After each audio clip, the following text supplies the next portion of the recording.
नमो बुद्धाय दोस्तों। क्या आप अपने जीवन में उस मुकाम को हासिल करना चाहते हैं जो आपके सपनों में बसता है?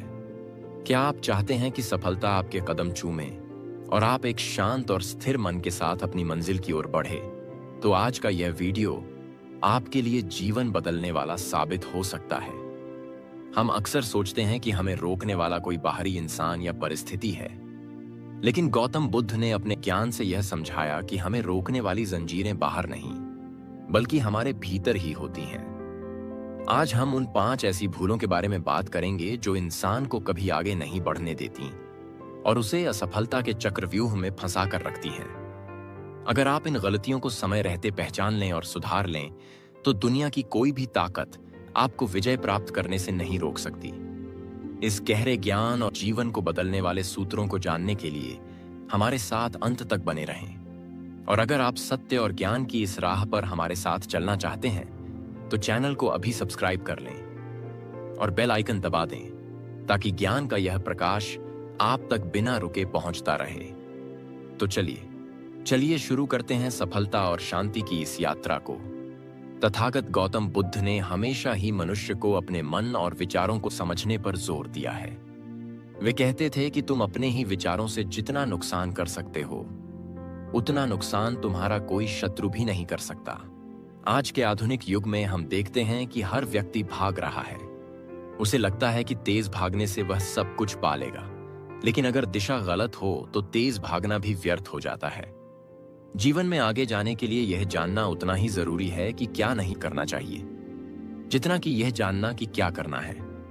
आज हम जिन 5 भूलों की चर्चा करेंगे, वे असल में हमारे मन की कमजोरियां हैं जो हमें पीछे खींचती हैं। आइए सबसे पहले और सबसे घातक भूल पर प्रकाश डालते हैं। पहली और सबसे बड़ी भूल है खुद पर दया करना या खुद को बेचारा समझना। इसे हम हीन भावना भी कह सकते हैं। गौतम बुद्ध के अनुसार दुख जीवन का सत्य है, लेकिन उस दुख को पकड़कर बैठ जाना और खुद को पीड़ित मानना अज्ञानता है। जब हम खुद पर दया करने लगते हैं तो हम अपनी शक्ति को ही नकार रहे होते हैं। सोचिए कि एक योद्धा युद्ध के मैदान में खड़ा है और वह यह सोचने लगे कि मेरे साथ ही ऐसा क्यों हो रहा है, मुझे ही क्यों लड़ना पड़ रहा है, तो क्या वह कभी जीत पाएगा? बिल्कुल नहीं। वह पहले ही हार मान चुका होगा। खुद पर दया करना एक ऐसा नशा है जो हमें कुछ पल के लिए सुकून देता है कि हमारी गलती नहीं है, सब किस्मत का खेल है, लेकिन असल में यह हमें अंदर से खोखला कर देता है। इसे एक आधुनिक उदाहरण से समझते हैं। मान लीजिए एक युवक है जो एक बड़ी कंपनी में नौकरी करता है। अचानक मंदी आती है और उसकी नौकरी चली जाती है। अब उसके पास 2 रास्ते हैं। पहला रास्ता यह है कि वह घर बैठ जाए और सोचे कि मेरे साथ ही ऐसा बुरा क्यों हुआ, मैंने तो इतनी मेहनत की थी, दुनिया बहुत बुरी है, मेरी किस्मत ही खराब है। यह है खुद पर दया करना। यह सोच उसे हताशा के गहरे कुएं में धकेल देगी। वह प्रयास करना बंद कर देगा और असफलता को अपना भाग्य मान लेगा। वहीं दूसरा रास्ता है बुद्ध का रास्ता, जो कहता है कि परिवर्तन संसार का नियम है, जो आया है वह जाएगा। नौकरी जाना एक घटना मात्र है, यह उसका अंत नहीं है। वह इस स्थिति को स्वीकार करता है, अपनी कमियों पर काम करता है, नई कुशलता सीखता है और दोगुनी ताकत से वापस आता है। खुद पर दया करने वाला व्यक्ति अपनी ऊर्जा को शिकायत करने में नष्ट कर देता है, जबकि समझदार व्यक्ति उस ऊर्जा का उपयोग निर्माण में करता है।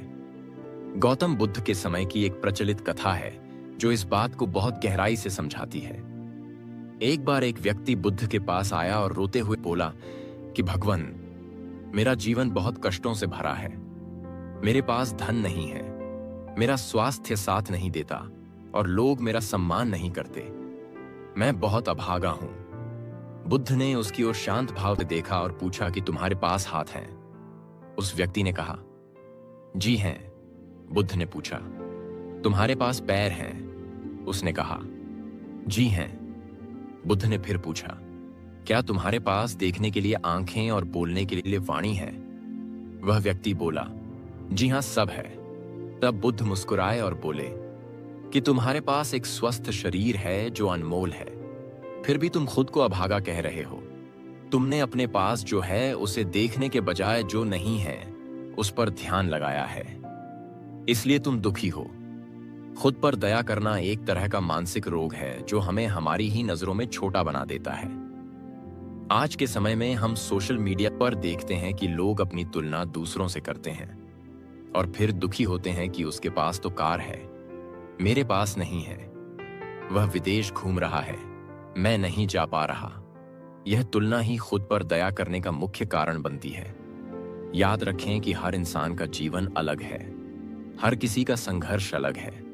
जब आप खुद पर दया करते हैं तो आप अपनी जिम्मेदारी से भाग रहे होते हैं। आप यह मान लेते हैं कि आपके हाथ में कुछ नहीं है, जबकि सत्य यह है कि आपके कर्म ही आपका भविष्य बनाते हैं।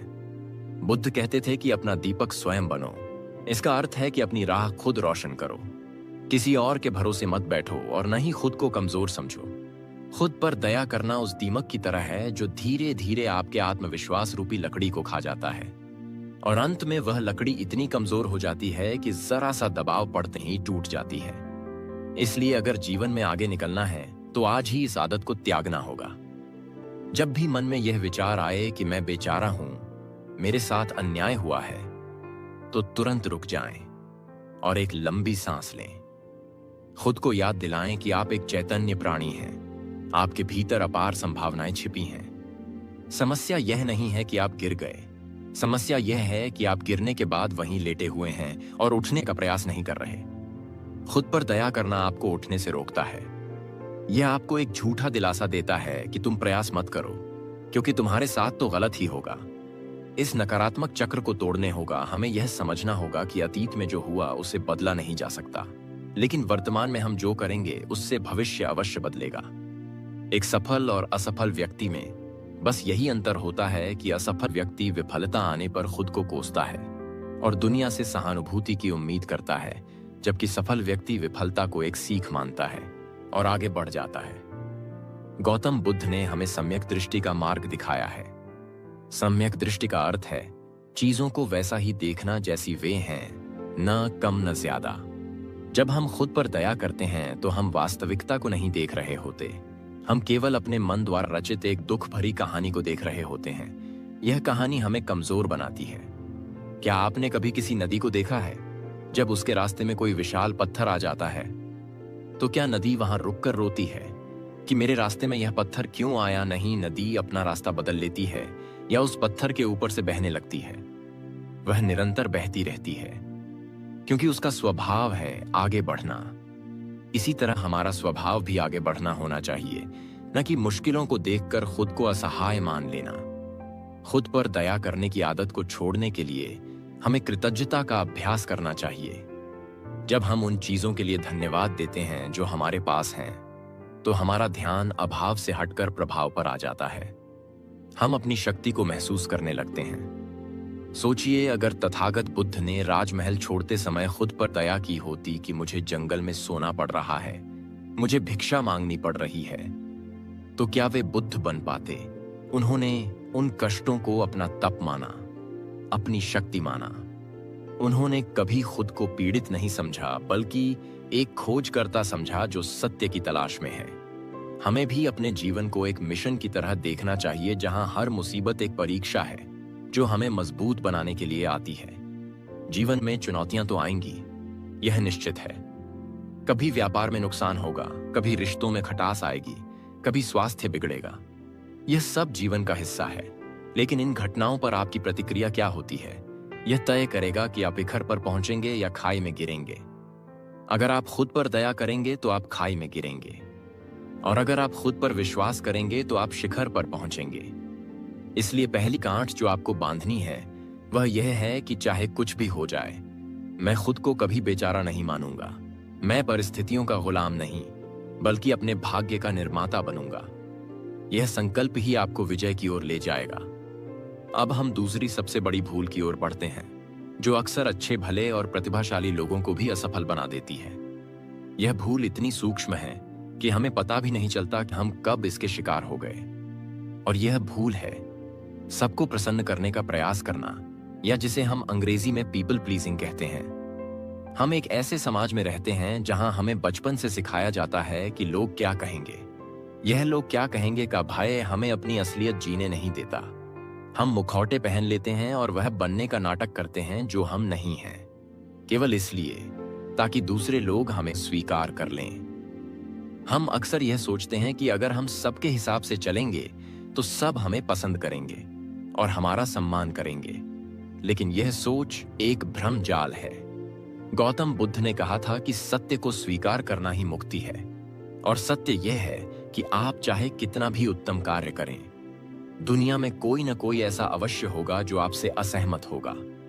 जब आप सबको खुश करने का प्रयास करते हैं तो आप अपना मूल स्वभाव खो देते हैं। आप एक कठपुतली बन जाते हैं जिसकी डोर दूसरों के हाथ में होती है।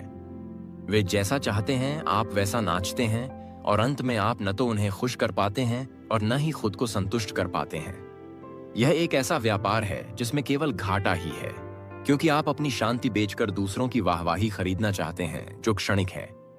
इसे एक आधुनिक उदाहरण से गहराई से समझते हैं। कल्पना करें कि एक युवा है जिसका नाम आर्यन है। आर्यन को संगीत का बहुत शौक है। उसके भीतर संगीत की एक अद्भुत समझ है, लेकिन उसके माता पिता और रिश्तेदार चाहते हैं कि वह एक सरकारी अफसर बने, क्योंकि उनकी नजर में वही सुरक्षित और सम्मानजनक जीवन है। आर्यन अपने दिल की आवाज को दबा देता है, क्योंकि वह अपने परिवार को नाराज नहीं करना चाहता। वह सबको खुश रखने के लिए संगीत त्याग देता है और अफसर बनने की तैयारी में लग जाता है। सालों साल बीत जाते हैं। वह एक कुर्सी पर बैठकर फाइलें निपटा रहा है, लेकिन उसका मन वीरान है। वह हर रोज सुबह उठता है और बेमन से काम पर जाता है। उसने सबको खुश कर दिया, लेकिन क्या वह खुश है? नहीं, वह भीतर से मर चुका है। उसकी रचनात्मकता समाप्त हो चुकी है। अगर उसने उस समय ना कहने का साहस किया होता तो शायद शुरुआत में लोग नाराज होते, लेकिन जब वह संगीत में सफल होता तो वही लोग उसकी प्रशंसा करते। सबको खुश करने की कोशिश में उसने अपना जीवन व्यर्थ कर दिया। गौतम बुद्ध का जीवन इस बात का सबसे उत्तम प्रमाण है। जब उन्होंने संन्यास लेने का निर्णय लिया तो क्या उन्होंने सबको खुश किया? नहीं, उनके पिता चाहते थे कि वे राजा बने। उनकी पत्नी चाहती थी कि वे गृहस्थ रहें। पूरा राज्य चाहता था कि वे उनका नेतृत्व करें, लेकिन सिद्धार्थ ने किसी को प्रसन्न करने के लिए अपने सत्य का बलिदान नहीं दिया।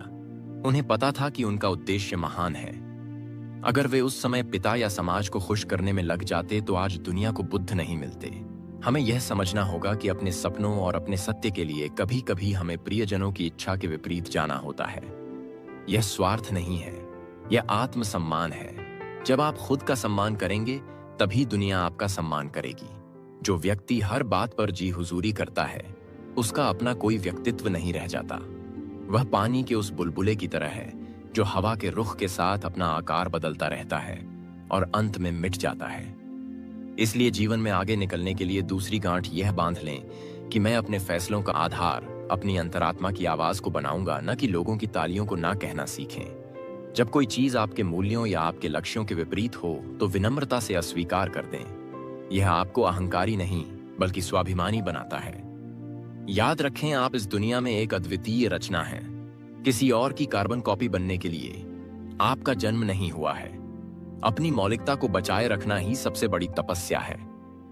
अब हम तीसरी सबसे घातक भूल की ओर चलते हैं जो इंसान की तरक्की पर ताला लगा देती है, और वह है जोखिम लेने से भयभीत होना, या जिसे हम रिस्क न लेना कहते हैं। हम सब एक सुरक्षित घेरे में रहना पसंद करते हैं, जिसे हम कंफर्ट जोन कहते हैं। हमें लगता है कि जहां हम हैं वहां हम सुरक्षित हैं, कोई खतरा नहीं है। लेकिन बुद्ध कहते थे कि जीवन में परिवर्तन ही एकमात्र सत्य है। जो इंसान परिवर्तन से भागता है वह जीवन से भागता है। जोखिम न लेना ही जीवन का सबसे बड़ा जोखिम है, क्योंकि जब आप जोखिम नहीं लेते तो आप अपनी क्षमताओं को कभी जान ही नहीं पाते। आप एक बीज की तरह हैं जो अगर मिट्टी में दबने का जोखिम न ले तो वह कभी विशाल वृक्ष नहीं बन सकता। उसे सुरक्षा का त्याग करना होता है, तभी वह आकाश को छू सकता है। आज के युग में हम देखते हैं कि बहुत से लोग एक बंधी बंधाई नौकरी करते हैं जो उन्हें पसंद भी नहीं है, केवल इसलिए कि हर महीने के अंत में एक निश्चित रकम मिल जाती है। वे कोई नया व्यापार शुरू करने से डरते हैं, वे अपने पैसे निवेश करने से डरते हैं, वे नई जगह जाने से डरते हैं। यह भय उन्हें कुएं का मेंढक बना देता है। उन्हें लगता है कि बाहर की दुनिया खतरनाक है, जबकि असल में बाहर की दुनिया संभावनाओं से भरी है। जब आप जोखिम लेते हैं तो दो ही बातें होती हैं, या तो आप सफल होते हैं या आप कुछ नया सीखते हैं। असफलता नाम की कोई चीज नहीं होती, वह केवल सीखने का एक चरण है। एक आधुनिक उदाहरण लेते हैं। दो मित्र हैं, रमन और सुमित। दोनों ने एक साथ पढ़ाई पूरी की। रमन ने एक सुरक्षित नौकरी चुन ली जहां काम कम था और वेतन ठीक 2 था। उसे लगा कि जीवन सेट हो गया है। सुमित ने जोखिम लिया। उसने अपनी जमा पूंजी लगाकर एक छोटा स्टार्टअप शुरू किया। शुरुआत में सुमित को बहुत संघर्ष करना पड़ा। उसे कई रातें जागकर बितानी पड़ी। कई बार उसे लगा कि सब खत्म हो जाएगा, जबकि रमन आराम से अपनी शामें बिताता था। लोग सुमित को पागल कहते थे कि अच्छी भली नौकरी त्याग कर ये क्या मुसीबत मोल ले ली, लेकिन सुमित ने हार नहीं मानी। उसने जोखिम का सामना किया। 5 साल बाद परिणाम देखिए। रमन आज भी उसी नौकरी में है और केवल वेतन में मामूली वृद्धि का इंतजार कर रहा है, जबकि सुमित की कंपनी आज करोड़ों का व्यापार कर रही है। सुमित ने जोखिम लिया, इसलिए उसने वह पाया जो रमन सपनों में भी नहीं सोच सकता था। जोखिम लेने वाला व्यक्ति ही इतिहास रचता है। सुरक्षा खोजने वाला केवल इतिहास पढ़ता है। गौतम बुद्ध ने जब गृह त्याग किया तो वह उनके जीवन का सबसे बड़ा जोखिम था। वे एक राजकुमार थे। उनके पास सुख सुविधा की कोई कमी नहीं थी। वे चाहते तो राजमहल में आराम से पूरा जीवन बिता सकते थे, लेकिन उन्होंने अनिश्चितता को चुना। वे जंगल गए जहां जंगली जानवरों का भय था, भूख प्यास का भय था, मृत्यु का भय था। लेकिन उन्होंने उस भय के पार देखा, क्योंकि वे जानते थे कि सत्य राजमहल की दीवारों के भीतर नहीं, बल्कि बाहर की अनजानी दुनिया में मिलेगा। अगर वे जोखिम न लेते तो वे सिद्धार्थ ही रह जाते, बुद्ध कभी न बन पाते। जीवन का नियम है कि जो जितना अधिक तपेगा वह उतना ही निखरेगा। सोना भी आग में तपने का जोखिम उठाता है, तभी वह आभूषण बनता है। जोखिम लेने का अर्थ यह नहीं है कि आप बिना सोचे समझे कहीं भी कूद जाएं। बुद्ध मध्यम मार्ग की बात करते थे। इसका अर्थ है कि नपा तुला जोखिम लें, सोच समझकर कदम उठाएं, लेकिन कदम अवश्य उठाएं। किनारे पर बैठकर आप समंदर की गहराई नहीं जान सकते, उसके लिए आपको पानी में उतरना ही होगा। भय एक मानसिक अवरोध है जो हमें बताता है कि आगे खतरा है, लेकिन विजेता वह है जो उस भय के बावजूद आगे कदम बढ़ाता है। जब आप अपने भय का सामना करते हैं तो वह धुआं बनकर उड़ जाता है और आपको अपनी असली शक्ति का एहसास होता है। अपने जीवन को देखें कि आप कहां रुके हुए हैं। क्या आप किसी रिश्ते को केवल इसलिए निभा रहे हैं क्योंकि अकेले होने का भय है? क्या आप कोई काम केवल इसलिए कर रहे हैं क्योंकि नया सीखने में असुविधा होगी? यह असुविधा ही विकास की पहली सीढ़ी है।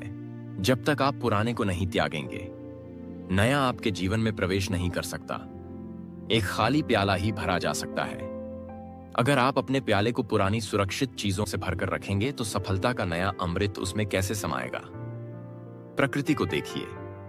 एक पक्षी जब पहली बार घोंसले से छलांग लगाता है तो उसे गिरने का भय होता है, लेकिन अगर वह छलांग न लगाए तो वह कभी जान ही नहीं पाएगा कि उसके पास उड़ने के लिए पंख हैं। हम सबके पास पंख हैं, लेकिन हम उड़ने के जोखिम से डरते हैं। हम जमीन पर रेंगना चुनते हैं क्योंकि वहां गिरकर चोट लगने का भय कम है। लेकिन याद रखें, आसमान में उड़ने का जो आनंद है वह जमीन पर रेंगने में कभी नहीं मिल सकता। अपने भीतर के उस डर को पहचानें और उसे चुनौती दें। खुद से पूछें कि सबसे बुरा क्या होगा? अगर मैं असफल हो गया तो क्या हुआ, मैं फिर से शुरू कर सकता हूं। लेकिन अगर मैंने प्रयास ही नहीं किया तो वह पछतावा मुझे जीवन भर सालता रहेगा। जीवन एक बहती नदी की तरह है। अगर आप एक जगह रुककर उसे सुरक्षित करने की कोशिश करेंगे तो वह सड़ जाएगा, पानी गंदा हो जाएगा। लेकिन अगर आप उसे बहने देंगे, अनजान रास्तों से गुजरने देंगे, तो वह निर्मल बना रहेगा। जोखिम लेना उसी बहाव का नाम है। हर नया दिन एक जोखिम है, हर नई मुलाकात एक जोखिम है, हर नया विचार एक जोखिम है। इन जोखिमों का स्वागत करें, उन्हें गले लगाएं, क्योंकि इन्हीं में आपकी सफलता की चाबी छिपी है। जब आप सुरक्षा के मोह को त्याग देते हैं, तभी आप असीम संभावनाओं के द्वार खोलते हैं। तो तीसरी बात जो आपको अपने मन में बिठा लेनी है वह यह है कि मैं अब से सुरक्षा का नहीं, बल्कि अवसर का चुनाव करूंगा। मैं भय के कारण अपने कदम नहीं रोकूंगा, बल्कि भय को अपने साहस की ईंधन बनाऊंगा। मैं गिर सकता हूं, मुझे चोट लग सकती है, लेकिन मैं रुकूंगा नहीं, क्योंकि रुकना मृत्यु के समान है और चलना ही जीवन है। जो चलता रहता है वही एक दिन अपनी मंजिल को पा लेता है। जीवन की सफलता और शांति की राह में जो चौथी सबसे विशाल बाधा आती है वह है अतीत में अटके रहना या बीते हुए कल को अपने वर्तमान पर हावी होने देना। हम में से अधिकतर लोग अपने शरीर से तो आज में जीते हैं, लेकिन हमारा मन बीते हुए कल की गलियों में भटकता रहता है। गौतम बुद्ध कहते थे कि अतीत में मत उलझो और भविष्य के सपने मत देखो, बल्कि अपने मन को वर्तमान क्षण पर केंद्रित करो। यही वह एकमात्र समय है जो वास्तव में तुम्हारे पास है।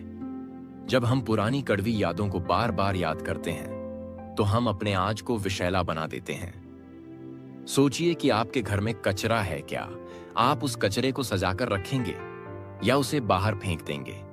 अतीत की बुरी यादें और असफलताएं उस कचरे के समान हैं। यदि आप उन्हें मन में संजोकर रखेंगे तो आपके मन से दुर्गंध आने लगेगी और वहां नए और सकारात्मक विचारों के लिए कोई स्थान नहीं बचेगा। इसे एक आधुनिक उदाहरण से समझते हैं। मान लीजिए एक व्यापारी है जिसने कुछ साल पहले एक व्यापार शुरू किया था और उसमें उसे भारी नुकसान हुआ, उसका सारा धन चला गया। अब आज उसके पास एक नया अवसर है, एक नया विचार है जिससे वह फिर से सफल हो सकता है, लेकिन वह उस पुराने नुकसान को भूल नहीं पा रहा है। वह हर समय यही सोचता रहता है कि मेरे साथ तब बुरा हुआ था, मेरे पैसे डूब गए थे, अगर फिर से वैसा हुआ तो क्या होगा? यह अतीत का बोझ उसे आज कदम उठाने से रोक रहा है। वह अपनी पुरानी विफलता का कैदी बन गया है। बुद्ध कहते हैं कि हर सुबह हमारा नया जन्म होता है। आज हम जो करते हैं वही सबसे अधिक मायने रखता है। जो बीत गया वह एक सपने जैसा है, उसका अब कोई अस्तित्व नहीं है। उसे अपने कंधों पर लाद कर चलने से आपकी चाल धीमी हो जाएगी और आप जीवन की दौड़ में पीछे रह जाएंगे। बुद्ध के जीवन से जुड़ा एक प्रसंग है जो इस स्थिति को बहुत स्पष्टता से समझाता है। एक बार दो भिक्षु एक नदी पार कर रहे थे। नदी के तट पर एक सुंदर युवती खड़ी थी जो नदी पार करने से घबरा रही थी क्योंकि पानी का बहाव तेज था। भिक्षु ने बिना कुछ सोचे उस युवती को अपने कंधे पर उठाया और नदी पार करा दी। फिर वे दोनों भिक्षु अपने रास्ते आगे चल दिए। काफी दूर चलने के बाद छोटे भिक्षु से रहा नहीं गया और उसने बड़े भिक्षु से कहा कि हमने तो स्त्री को न छूने की प्रतिज्ञा ली है, फिर आपने उस युवती को क्यों उठाया? भिक्षु मुस्कुराए और बोले कि मैंने तो उसे नदी के दूसरे किनारे पर ही उतार दिया था। तुम अभी तक उसे अपने मन में उठाए हुए हो। यही हाल हमारा है। घटनाएं घट जाती हैं, लेकिन हम उन्हें अपने मन में उठाए फिरते हैं। कोई अपमान हुआ हो, कोई धोखा मिला हो या कोई असफलता मिली हो, हम उसे सालों साल याद रखते हैं और दुखी होते रहते हैं।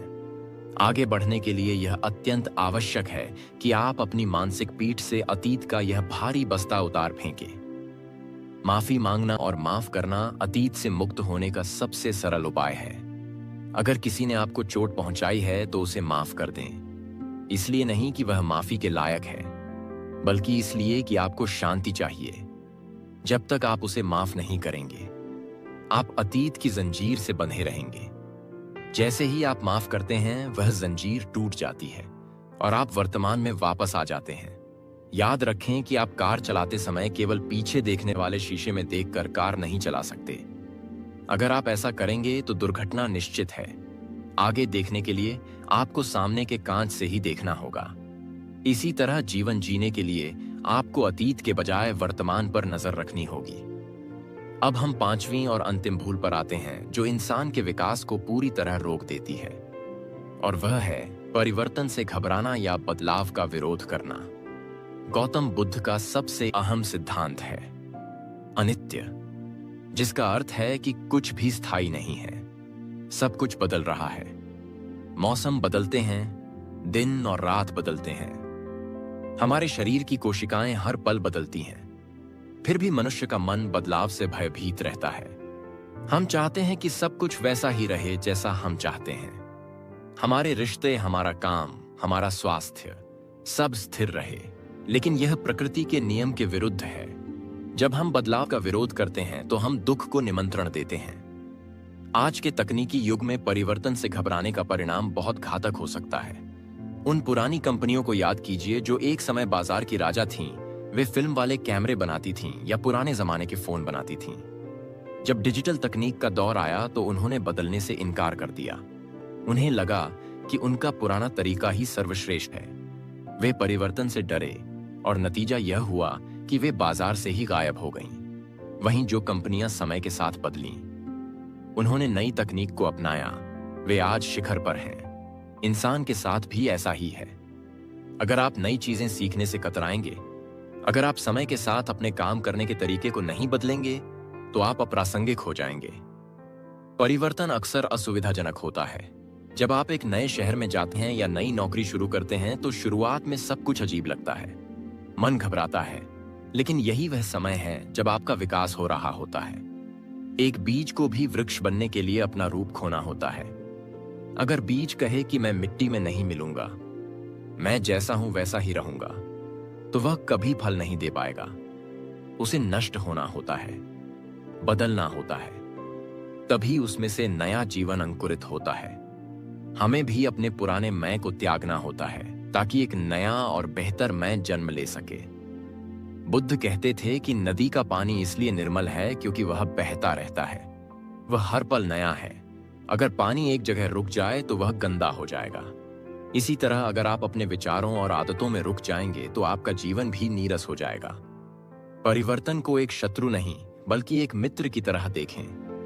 हर बदलाव अपने साथ एक उपहार लेकर आता है। हो सकता है कि शुरुआत में वह उपहार आपको समस्या जैसा लगे, लेकिन धैर्य रखने पर आप पाएंगे कि वह आपके भले के लिए ही था। जब आपके जीवन में कोई अनचाहा बदलाव आए, जैसे स्थान परिवर्तन या कार्य परिवर्तन, तो घबराएं नहीं, बल्कि खुद से कहें कि जीवन मुझे कुछ नया सिखाना चाहता है, मैं इसके लिए तैयार हूं। दोस्तों, हमने जीवन की उन 5 भयंकर भूलों पर चर्चा की जो हमें आगे बढ़ने से रोकती हैं। आइए एक बार फिर उन्हें अपने मन में अंकित कर लें। पहली भूल थी खुद पर दया करना, जिसे त्याग कर हमें अपनी शक्ति को पहचानना है। दूसरी भूल थी सबको प्रसन्न करने की कोशिश करना, जिसे छोड़कर हमें अपने सत्य पर चलना है। तीसरी भूल थी जोखिम न लेना, जिसे हटाकर हमें साहस के साथ अज्ञात में कदम रखना है। चौथी भूल थी अतीत में जीना, जिसे भूलकर हमें वर्तमान को संवारना है। और 5वीं भूल थी परिवर्तन से घबराना, जिसे बदलकर हमें हर नए बदलाव का स्वागत करना है। ये 5 सूत्र केवल शब्द नहीं हैं, यह एक जीवन जीने की कला है। अगर आप आज से ही इन पर अमल करना शुरू कर दें तो आप पाएंगे कि आपके भीतर एक अद्भुत ऊर्जा का संचार हो रहा है। आप अधिक शांत, अधिक केंद्रित और अधिक प्रभावशाली महसूस करेंगे। सफलता कोई जादू नहीं है, यह सही सोच और सही कर्मों का परिणाम है। गौतम बुद्ध ने हमें जो मार्ग दिखाया है वह केवल सन्यासियों के लिए नहीं है, बल्कि हम जैसे गृहस्थ लोगों के लिए भी उतना ही उपयोगी है जो अपने जीवन में सुख और समृद्धि चाहते हैं। आपका जीवन आपके हाथों में है। आप एक शिल्पकार हैं और आपके विचार वह छेनी हैं जिससे आप अपने जीवन की मूर्ति को आकार देते हैं। अब यह आप पर निर्भर है कि आप एक सुंदर प्रतिमा बनाते हैं या एक बेजान पत्थर ही बने रहते हैं। इन 5 गलतियों को अपने जीवन से निकाल फेंकिए और देखिए कि कैसे सफलता आपके द्वार पर दस्तक देती है। आप अनंत शक्ति के स्वामी हैं, बस आपको अपनी आंखों पर बंधी अज्ञानता की पट्टी को खोलना है। हम आशा करते हैं कि बुद्ध की इन शिक्षाओं ने आपके भीतर एक नई चेतना जगाई होगी। यह ज्ञान केवल सुनने के लिए नहीं है, बल्कि जीने के लिए है। आज ही यह संकल्प लें कि मैं इन 5 भूलों से बचूंगा और एक श्रेष्ठ जीवन का निर्माण करूंगा। अगर आपको इस वीडियो से तनिक भी लाभ मिला हो और आपको लगता है कि यह ज्ञान किसी और के जीवन में भी प्रकाश ला सकता है, तो इसे अपने मित्रों और परिवार के साथ साझा अवश्य करें।